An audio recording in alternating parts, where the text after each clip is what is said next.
교재 43쪽입니다. 예수님은 십자가를 지고 골고다로 올라가서 가셔서 십자가에 못 박히십니다. 이로써 예수님의 죽음에 관한 예언이 구체적으로 실현됩니다. 예수님의 영혼이 떠나가실 때 성소 휘장이 위로부터 찢어지고 땅이 진동하며 무덤들이 열립니다. 백부장과 군인들은 지진과 일어난 사건들을 보고 크게 두려워하며 예수님이 참으로 하나님의 아들이었다고 고백합니다. 예수님의 시신은 아리마대 요셉의 무덤에 들어가게 되고 무덤 앞에는 그 무덤을 굳게 지키는 병사들이 배치됩니다.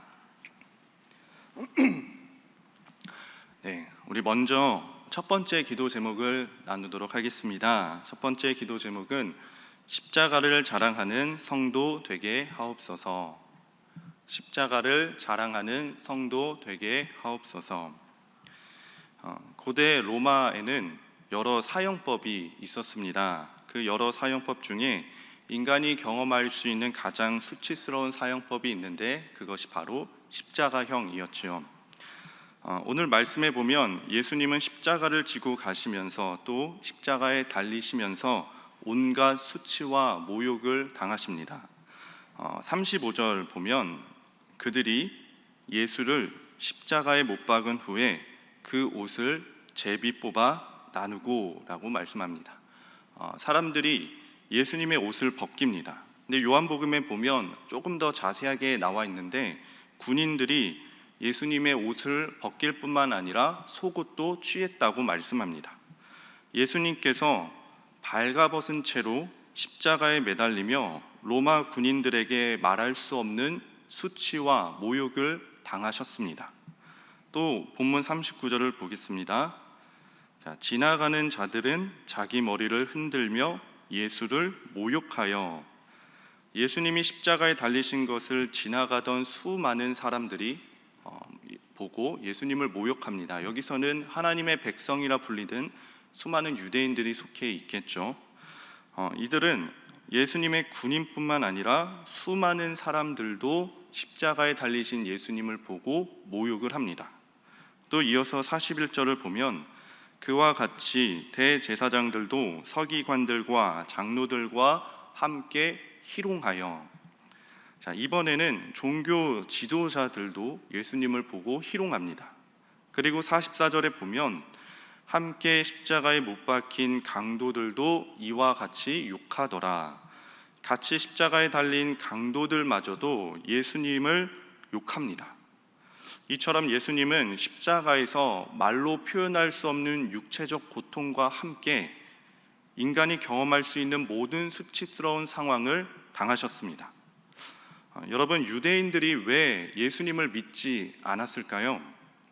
그것은 메시아라고 불리는 사람이 수치 속에서, 저주 속에서 죽었기 때문입니다. 유대인들은 나무에 달린 자를 하나님께로부터 저주를 받은 자라고 믿었습니다. 그렇기에 유대인들은 예수가 신성모독을 하여 하나님께 저주를 받아 가장 고통스럽고 가장 수치스럽게 죽은 자라고 여겼습니다. 사도 바울도 처음에는 예수님을 믿지 않았지요. 신명기 말씀에 나무에 달린 자는 하나님께 저주를 받은 자다라는 것을 바울도 알고 있었습니다. 그래서 바울도 처음에는 예수님을 도무지 믿을 수 없었습니다. 그런데 다메섹 도상에서 빛 가운데 계신 예수님을 만나고 바울은 드디어 알게 됩니다. 예수님이 나무에 달려 온갖 수치와 모욕을 당하고 하나님께 저주를 받은 이유, 그것은 예수님 자신의 죄 때문이 아니라 많은 사람들의 죄를 대신하여 받은 것임을 알게 됩니다. 그래서 바울은 갈라디아서 3장 13절에 아주 유명한 고백을 하는데요. 이 구절은 뒷부분부터 읽어야 더 와닿습니다. 그 뒷부분 말씀이 무엇이냐면 방금 읽은 신명기 말씀인데 기록된 바 나무에 달린 자마다 저주 아래에 있는 자라 하였음이라. 신명기 율법의 말씀입니다. 바울은 예수님이 하나님으로부터 저주와 심판을 받은 자임을 신명기 말씀을 인용하며 말하고 있습니다. 그런데 예수님을 만나고 예수님이 이 땅에 오셔서 무슨 일을 하신지 알게 된 후 자신이 인용한 그 신명기 말씀 앞에 어떤 한 구절을 추가해서 붙이는데, 그 말씀이 무엇이냐면 그리스도께서 우리를 위하여, 그러니까 우리를 위하여 저주를 받은 바 되사 율법의 저주에서 우리를 속량하셨으니 기록된 바 나무에 달린 자마다 저주 아래에 있는 자라 하였음이라. 아멘.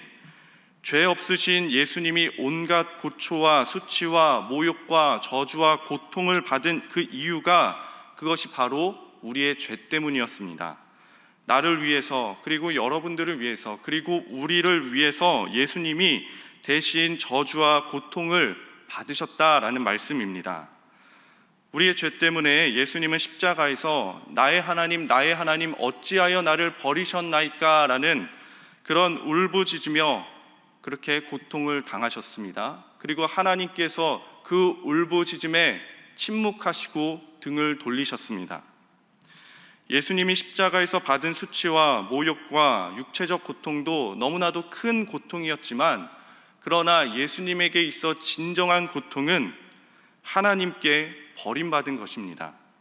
우리가 얼마나 큰 죄인이기에 예수님은 하나님께로부터 버림을 받으셨던 걸까요?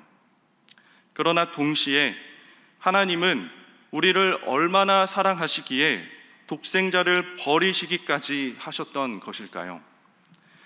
예전에 저는 저의 죄로 너무나 괴로워했던 적이 있었습니다. 예수님을 만나고 나서 정말 신앙생활을 잘 할 줄 알았지만 여전히 죄로 물들고 죄에 벗어나지 못하는 그 죄인된 모습의 나의 모습을 보고 나서 너무나 괴로워해서 하나님께 이런 식으로 고백을 했던 적이 있습니다. 하나님, 저는 하나님의 사랑을 받을 자격이 없는 사람입니다. 하나님, 저는 하나님께 나아갈 수 있는 그런 자격이 없는 사람입니다 라고 그렇게 기도를 했던 시절이 기억이 납니다. 그런데 그때 하나님께서 오늘 본문 46절 말씀을 마음에 생각나게 하셨습니다. 엘리 엘리 라마 사박다니 나의 하나님 어찌하여 나를 버리셨나이까. 독생자 예수를 버리실 만큼 너를 사랑한다라는 마음이었습니다. 그때 이 말씀을 읽고 어떠한 말도 저는 할 수 없었습니다. 그저 눈물만 쏟아내었습니다. 내가 무엇이라고, 그리고 우리가 무엇이라고, 우리 인생이 무엇이기에 하나님이 이 죄인을, 이 연약하고 초라한 이 죄인을 사랑하시고 우리를 그만큼 돌보신다라는 말씀입니까? 성도 여러분들도 십자가의 은혜와 사랑을 경험하신 적이 있으시지요? 예수님께서 십자가에서 달리셔서 죽으신 이유가 저 사람 때문이 아니라, 이 사람 때문이 아니라 바로 나의 죄 때문이다 라고 믿어질 때가 있으셨지요. 그 십자가의 은혜가, 그 십자가에서 흘리신 예수의 보혈이 우리의 죄를 씻겨 주었습니다. 더 나아가 십자가의 은혜는 우리가 하나님 앞에 거룩하고 흠없는 자가 되게 하십니다. 바로 대속입니다.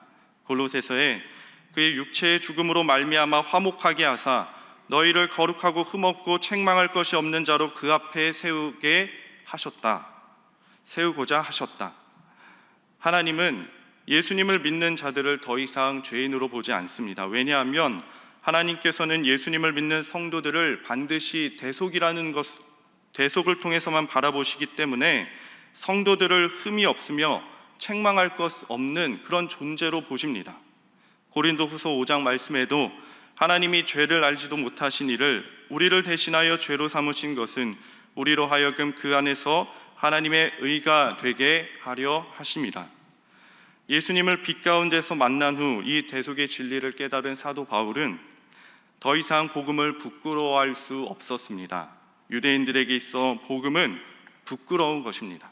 복음이 부끄럽다는 것은 복음의 그 내용이 너무나도 수치스럽다는 것입니다. 십자가에서 처형된 예수를 구원자로 믿는 것은 당시 문화에서 도저히 받아들일 수 없는 수치스러운 일, 어리석은 일이었습니다. 그러나 예수님을 만난 후 바울에게 있어 복음은 더 이상 수치스러운 것이 아니라, 치욕적이고 부끄러운 것이 아니라 구원을 주시는 하나님의 능력이 되었습니다. 그리고 더 나아가 바울은 이렇게 고백합니다. 내게는 십자가 외에 자랑할 것이 없다. 사랑하는 신일의 성도 여러분, 우리가 어떻게 죄사함을 얻게 되었습니까? 우리가 어떻게 구원을 받고 영생을 소유하게 되었습니까? 십자가의 은혜 아니겠습니까? 십자가 외에 그 어떤 것도 우리를 구원으로 인도해 주지 못합니다. 그럼에도 언젠가는 다 썩어져 버릴 그런 세상의 명예와 영광만을 우리가 자랑하며 살아간다면 그것이야말로 하나님 앞에서 부끄러운 일이 될 것입니다. 우리가 정말 자랑해야 할 것이 있다면 그것은 예수 그리스도의 십자가인 줄 믿습니다. 십자가의 은혜, 십자가로부터 흘러나온 예수님의 사랑, 오직 우리 예수 그리스도를 자랑해야 합니다. 이 십자가의 은혜와 사랑이 다시 회복되어 이 은혜를 자랑하고 이 은혜를 전하며 살아가는 저와 여러분 되기를 주님의 이름으로 축복합니다. 두 번째 기도 제목입니다. 하나님께 담대히 나아가는 자가 되게 하옵소서. 하나님께 담대히 나아가는 자가 되게 하옵소서. 자, 50절, 51절 말씀을 함께 읽겠습니다. 우리 본문 50절, 51절 말씀을 다 같이 함께 읽겠습니다. 예수께서 다시 크게 소리 지르시고 영혼이 떠나시니라. 이에 성소 휘장이 위로부터 아래까지 찢어져 둘이 되고 땅이 진동하며 바위가 터지고. 자, 예수님의 죽음과 동시에 휘장이 찢어졌습니다. 먼저 휘장은 성소와 지성소를 나누는 경계가 되죠. 자, 문헌에 따르면 휘장의 두께는 인간의 손바닥보다 더 두꺼웠다 합니다. 그래서 인간의 힘으로는 결코 휘장을 찢을 수 없었지요. 황소 6마리가 잡아당겨도 찢어지지 않을 만큼 튼튼했다라는 것이 휘장이었습니다. 그런데 이 휘장이 위에서부터 아래로 쫙 찢어졌다는 것은 분명 하나님이 하신 일입니다. 그리고 이 찢어진 휘장에는 어떤 의미가 담겨 있는데요. 어떤 성전 신학의 관점에서 보면 성전은 근본적으로 에덴 동산과 같은 구조를 갖고 있습니다. 성전의 지성소는 에덴 동산의 생명나무와 같은 개념이고, 또 지성소를 가리키는 휘장에는 그 그룹들이 새겨져 있었죠. 천사 모양을 한 그룹들이 새겨져 있었는데, 이것은 에덴 동산에서 생명나무를 지키고 있던 그룹들과 화염검 같은 개념입니다. 죄를 짓고 에덴 동산에 쫓겨난 사람이 다시는 생명나무에게 갈 수 없도록, 접근할 수 없도록 그룹들이 막아섰지요. 이 구조 그대로 성전에서는 지성소에 아무도 들어갈 수 없도록 그룹들이 새겨진 휘장이 막고 있었습니다. 지성소에는 1년에 하루 대속제일에 모든 이스라엘 백성들의 죄를 청산한 후에 대제사장만이 들어갈 수 있었습니다. 이 경우 외에는 휘장을 지나 아무도 지성소에 들어갈 수 없었습니다.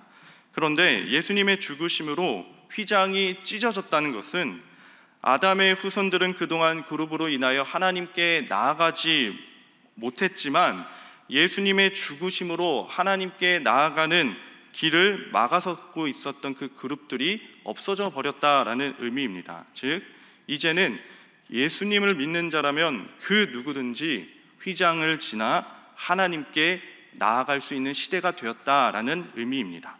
히브리서 10장 19절에서 20절 말씀에 그러므로 형제들아 우리가 예수의 피를 힘입어 성소에 들어갈 담력을 얻었나니 그 길은 우리를 위하여 휘장 가운데로 열어놓으신 새로운 살 길이요 휘장은 곧 그의 육체니라.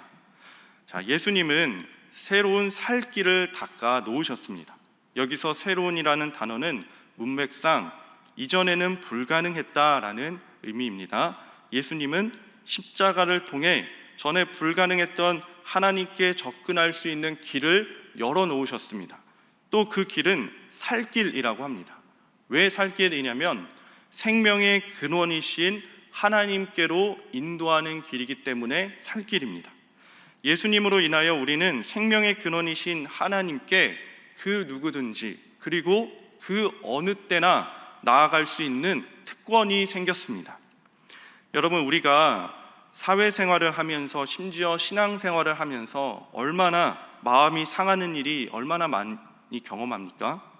또 문제와 갈등으로 괴로울 때가 얼마나 또 많습니까? 또 정말 괴로워서 때로는 눈물 나고 울고 싶을 때가 또 얼마나 많습니까? 당당한 갈대와 같았던 나의 모습이 점점 꺾여서 상한 갈대처럼 보일 때가 있습니다. 또 꺼져가는 심지처럼 나의 모습이 너무나도 초라해지고 연약해질 때가 있다라는 말씀입니다. 그러나 그때 주님은 말씀하십니다. 그러므로 우리는 긍휼하심을 받고 때를 따라 돕는 은혜를 얻기 위하여 은혜의 보좌 앞에 담대히 나아갈 것이니라. 하나님은 우리를 사랑하십니다. 예수 그리스도의 그 아들의 생명을 내어줄 만큼 하나님은 저와 여러분들을 사랑하십니다. 그래서 우리의 삶이 상한 갈대와 같이 될지라도, 꺼져가는 심지처럼 될지라도 주님은 우리를 포기하지 않는 것이지요. 주님은 우리와 함께 하시고 우리를 위로해 주시고 우리를 도와주시는 선하신 아버지 하나님이십니다. 주님은 우리의 문제가 무엇인지, 우리의 어려움이 무엇인지 다 보고 계시며 우리에게 때에 따라 필요한 은혜를 베풀 준비를 하고 계십니다. 그러니 우리는 하나님께 나아가야 되는 것이지요. 예수님은 또한 말씀하셨습니다. 내가 온 것은 양으로 생명을 얻게 하고 더 풍성히 얻게 하려는 것이다. 우리의 신앙생활이 점점 메말라 가느냐, 아니면 점점 생명을 얻고 풍성해지느냐, 이것이 바로 하나님께 나아가느냐 나아가지 않느냐에 달려 있습니다. 풍성한 생명력을 하나님 외에 누가 줄 수 있겠습니까? 물질이 주는 것도 아니고 또 훌륭한 사역자가 주는 것도 아닙니다. 하나님만이 오직 풍성한 생명을 줄 수 있습니다. 그래서 우리는 날마다 하나님께 나아가야 되는 것이지요. 그렇기에 우리가 이것을 꼭 기억해야 합니다. 하나님께 나아갈 수 있는 것은 의무이기 전에 놀라운 특권이다. 예수님의 죽음을 통해 얻게 된 특권이라는 말씀입니다. 우리는 하나님께서 예수님의 죽음을 통해 얼마나 놀라운 특권을 우리에게 주셨는지 매일 깊이 생각하며 하나님께 나아가고 또 나아가고 계속해서 나아가야 합니다. 그러므로 하나님께 나아가기를 더욱 힘써서, 그래서 우리가 하나님과 더 친밀해지고 하나님과 더욱 깊이 교제하게 되고 하나님과 더 깊이 알고 하나님과 깊이 동행하는 저와 여러분 되기를 주님의 이름으로 축복합니다.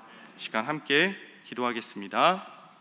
먼저 함께 나눈 말씀을 통해 첫 번째로 십자가를 자랑하는 신일의 성도 되게 하여 주옵소서. 그리고 하나님께 항상 나아가는 신일의 성도 되게 하여 주옵소서. 그리고 내일 있을 주일 예배와 그리고 말씀을 준비하시는 배요한 위임 목사님, 그리고 예배를 준비하는 모든 봉사의 손길들을 위해서 이 시간 합력하여, 그리고 무엇보다 우리 유아유치부 성경학교가 있는데 우리 성경학교를 위해서도 꼭 기도해 주시길 바랍니다. 이 시간 함께 기도하도록 하겠습니다. 주여 믿습니다. 주여 믿습니다. 주여 믿습니다.